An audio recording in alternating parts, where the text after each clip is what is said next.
मध्य प्रदेश में सरकारी नौकरियों में ओबीसी वर्ग को 27% आरक्षण को लेकर उलझी गुत्थी अब तकरीबन सुलझने को है। सुप्रीम कोर्ट ने आज इस मामले में हुई सुनवाई में निर्देश दिया है कि अब इस केस को प्राथमिकता से सुना जाएगा। 23 सितंबर से इसे टॉप ऑफ द बोर्ड श्रेणी में रखकर रोजाना सुनवाई होगी। मोहन सरकार इसे अपनी जीत बता रही है तो कांग्रेस इसे सरकार की असफलता कह रही है, जो अब तक ओबीसी आरक्षण लागू न कर सकी। क्या है पूरा मामला और क्या कहा कोर्ट ने सरकार से, हमारी इस रिपोर्ट में देखिए।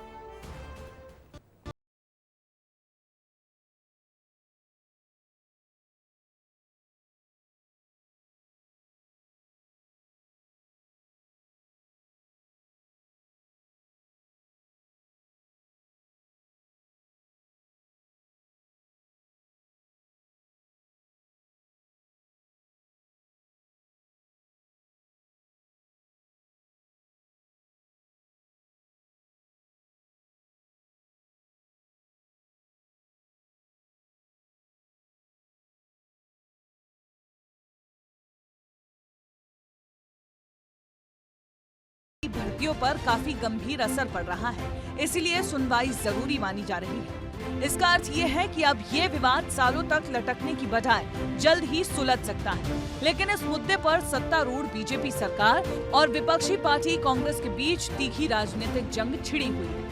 विपक्ष ने सुप्रीम कोर्ट के इस आदेश के बाद सरकार पर निशाने साधे। पूर्व सीएम कमलनाथ ने ट्वीट कर लिखा कि सरकार ओबीसी वर्ग को 27% आरक्षण देने में जानबूझकर टालमटोल कर रही थी। ओबीसी आरक्षण पर विपक्ष के क्या दावे हैं वो आपको बता दें। विपक्ष कह रहा है कि बीजेपी सरकार का ओबीसी विरोधी रवैया है।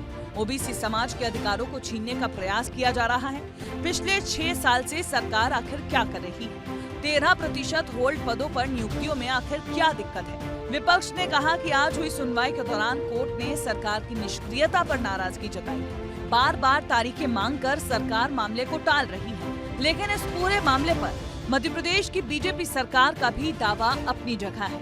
सरकार का कहना है कि ओबीसी समाज के हितों के लिए पूरी तरह से प्रतिबद्ध है। ओबीसी आरक्षण पर सरकार का रुख साफ है। 27% ओबीसी आरक्षण देने के लिए सरकार पूरी तरह प्रतिबद्ध है। मुख्यमंत्री डॉक्टर मोहन यादव ने इसे विधानसभा में भी स्पष्ट कहा था। सरकार ने सुप्रीम कोर्ट में प्रभावी तर्क प्रस्तुत किए, जिसके बाद सुप्रीम कोर्ट ने ये निर्णय लिया है। अब अंतिम निर्णय तक इस मामले में रोजाना सुनवाई होगी। सरकार को जो तमाचा सुप्रीम कोर्ट ने दिया है, जो लताड़ लगाई है, ये मैसेज है कि शिवराज सिंह चौहान, मोहन यादव, बीजेपी देश के ओबीसी वर्ग को गुमराह कर रहे थे, उनके साथ अन्याय और अत्याचार कर रहे थे। लगभग 30,000 नौकरी नियुक्ति नहीं मिली, बाकी सब एग्जाम पास कर ली, इंटरव्यू पास कर लिया। कि अगर इसका कोई दोषी है तो ये बीजेपी है। हम बार बार कह रहे थे, हमने जो निरंतर पिछड़े वर्ग को आरक्षण दिलाने के लिए न्यायालय में पक्ष रखा, तो उसे स्वीकार कर न्यायालय ने अब लगभग प्रतिदिन सुनवाई की बात की है। भारतीय जनता पार्टी जब से आई है, पिछड़े वर्ग को उचित आरक्षण देने के लिए प्रतिबद्ध है। हम ही ने उसकी जो सुनवाई है और न्यायालय में पक्ष है वो बहुत गंभीरता से रखा। कांग्रेस के नेतृत्व की कमलनाथ सरकार तो सदैव इन सारे हितों पे पलीता लगाती रही। सुप्रीम कोर्ट ने इस मामले को टॉप ऑफ द बोर्ड श्रेणी में रखकर 23 सितंबर 2025 से रोजाना सुनवाई का आदेश दे दिया है। ये फैसला न केवल ओबीसी समुदाय के लिए बल्कि लाखों बेरोजगार युवाओं के लिए भी उम्मीद की किरण लेकर आया है। अब सभी की निगाहें सुप्रीम कोर्ट के अंतिम फैसले पर टिकी हैं, जो मध्य प्रदेश की सामाजिक और राजनीतिक दिशा को भी प्रभावित करेंगी। ब्यूरो रिपोर्ट, विस्तार न्यूज।